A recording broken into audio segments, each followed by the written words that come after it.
श्रावणी उपवास स्पेशल आपण राजगिऱ्याच्या लाह्यांची खीर तयार करणार आहोत।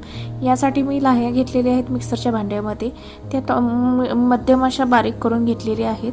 बारीक करून घेतल्यानंतर आपण एका कढईमध्ये तूप घ्यायचं आहे आणि तुपामध्ये लाह्याचं पीठ भाजून घ्यायचं आहे।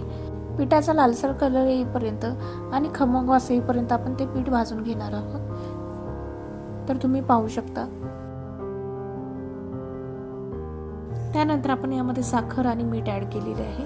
साखर आणि मीठ ॲड केल्यानंतर यामध्ये तुमच्या आवडीनुसार तुम्ही ड्रायफ्रूट्स ॲड करू शकता। ड्रायफ्रूट्स ॲड केल्यानंतर आपण गॅसची फ्लेम बंद करणार आहोत आणि यामध्ये पाणी ॲड करणार आहोत। पाणी ॲड केल्यानंतर एक उकळी येऊन द्यायची आहे। उकळी येऊन दिल्यानंतर आपण यामध्ये दूध ॲड करणार आहोत। दूध ॲड केल्यानंतर एक दोन उकळी येऊन द्यायची आहे किंवा 5 मिनिटासाठी उकळी येऊन द्यायची आहे। तर अशा प्रकारे आपली राजगिऱ्याची खीर तयार होत आहे।